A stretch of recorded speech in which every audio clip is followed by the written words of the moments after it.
Bonjour, je m'appelle Marcel, comme vous le savez déjà. Donc aujourd'hui, je vais vous raconter une petite histoire à propos de Bill Gates et de Steve Jobs. Vous savez, c'était en 1975. Il avait créé une société appelée Microsoft. Il était en collaboration avec une autre personne dont j'ai oublié un peu le nom. Donc, et à l'époque, il ne savait pas créer un système d'exploitation. Donc, il y avait une autre société en 1980 qui lui avait demandé de lui créer un système d'exploitation. Donc, comme à l'époque, Bill Gates ne savait pas créer un système d'exploitation, il a fait des recherches dans le monde entier. Et quand il a fait des recherches dans le monde entier, il a trouvé quelqu'un qui lui a vendu un système d'exploitation. À l'époque, il lui a vendu ça à 50 000 dollars, ou bien c'était entre 50 000 dollars et 70 000 dollars.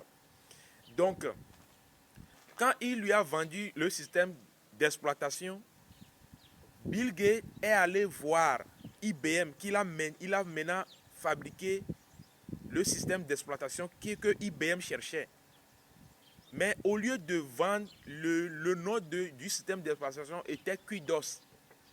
La personne avait nommé le système d'exploitation QDOS. Mais Bill Gates l'a rebaptisé MS-DOS. Maintenant, il est allé voir IBM qui a la solution à leur problème. Donc, quand il a vu IBM, il leur a dit qu'il veut gagner sur chaque ordinateur. Si c'était vous, par exemple, vous allez vouloir multiplier, vous allez vouloir vendre 2 fois plus cher. C'est-à-dire, quand il a acheté ça, le système d'exploitation QDOS à 50 000, il pourrait le vendre à 100 000 dollars ou bien voire 150 000 dollars. Mais il a réfléchi à long terme. Donc, il a vendu le système d'exploitation en gagnant seulement quelques ordinateurs. Il a dit que à chaque ordinateur que vous allez fabriquer, je gagnerai 2 petits dollars sur ça. C'était quelques dollars seulement, chaque ordinateur. Maintenant, quand IBM a commencé par vendre des ordinateurs dans le monde entier, c'est là que Bill Gates est devenu millionnaire parce qu'il gagnait sur chaque ordinateur. Il vendait des ordinateurs partout dans le monde. Il vendait plus de 90% des ordinateurs dans le monde entier. C'est là que Bill Gates est devenu millionnaire. Cette histoire, c'est pour toi qui me regardes présentement. C'est pour vous qui me regardez présentement. Si c'était vous, vous devez savoir comment vous devez réagir.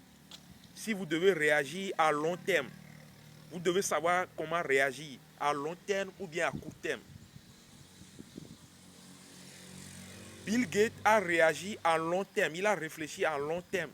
Voilà aujourd'hui qu'il a été tellement milliardaire pendant de très longues années. Parce qu'il a bien réfléchi. Il a été milliardaire dans la trentaine. À l'époque dont je vous parlais de cette histoire, Bill Gates n'était que dans les 20 et trentaine d'années. Vous voyez. Donc, il faut savoir réfléchir. Et les temps ont changé. En 1985, il y avait une nouvelle personnalité qui s'appelait Steve Jobs. Steve Jobs a décidé de créer le Mac, l'ordinateur qu'on appelle le Mac. Et l'ordinateur, à l'époque, MS-DOS, Microsoft n'avait pas créé un ordinateur qui avait une souris. Donc, quand il a créé le Mac, Steve Jobs a créé le Mac, il a fait une souris et le graphique était différent. Il y avait des photos, tout ça qui était tellement joli. Bill Gates a vu qu'il était en danger. Maintenant, vous savez ce que Bill Gates a fait? Bill Gates a payé un de leurs programmes, un des Mac, qu'il a étudié. Et il a encore fait sortir quelque chose qui ressemblait aussi au Mac. À l'époque, c'était Microsoft. Il a fait sortir Microsoft jusqu'à ce qu'on arrivait à Microsoft 95. Maintenant, je ne sais pas à quel Microsoft nous sommes aujourd'hui. Donc, ce que j'aimerais te dire, c'est que les riches de ce monde, ils se copient. Ils se copient. Pourquoi je dis qu'ils se copient? Steve Jobs même l'avait dit que ce n'est pas lui qui a créé la souris. Qu'il était rentré dans une société, il avait vu qu'ils utilisaient la souris. Il s'est dit que en créant la souris pour l'ordinateur, ça va pouvoir révolutionner le monde. Et ils l'ont fait. Donc, quand tout se passe, ils se sont copiés et Apple a porté plainte à Microsoft qui les a copiés. Dans ce monde, si vous ne savez pas faire quelque chose, copiez les gens. Si quelqu'un fait sortir quelque chose, crée quelque chose, si vous ne pouvez pas le faire comme lui, copiez-le en attendant jusqu'à ce que vous arrivez à améliorer plus que lui. Vous voyez, les dirigeants de ce monde se copient. Copions-nous.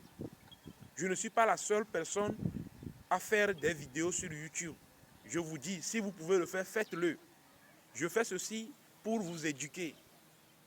Ce n'est pas facile de vivre, mais nous devons nous battre à chaque instant. Nous devons nous battre. Si je dis nous devons nous battre, je ne veux pas dire que nous devons nous donner des coups de poing. Nous devons nous copier entre nous. Nous devons nous battre à chaque instant pour sortir des idées, pour créer des idées, pour créer des machines. L'Afrique est en retard, mais chaque fois on nous dit que l'Afrique est le berceau de l'humanité. Ce qui veut dire que si nous devons faire quelque chose aujourd'hui, nous les Africains, nous devons encore plus nous battre. Donc, je vous demande pardon. Battons-nous plus. Ayons des idées créatives. Même Steve Jobs l'a dit que ce n'est pas lui qui a fait sortir. Et ça dit, il a dit que la plupart des idées de Apple, ils l'ont copié chez des gens. Ils n'ont fait que améliorer. Donc, en copiant les choses chez les gens, en copiant les idées chez les gens, essayez d'améliorer encore plus. Donc, je vais m'arrêter ici. Si vous avez aimé mon histoire, battez-vous. Abonnez-vous à ma chaîne si vous avez aimé. Parce que quand vous vous abonnez à ma chaîne, ça me donne encore plus de motivation. Abonnez-vous massivement à ma chaîne YouTube. Et partagez cette vidéo jusqu'à ce que ça atteigne tout le monde dans le monde entier. Donc, n'oubliez pas, abonnez-vous à ma chaîne. Et ça m'aide à me battre encore de plus en plus. Ça me donne plus de motivation. Donc, salut, c'était Marcel. Ciao, ciao.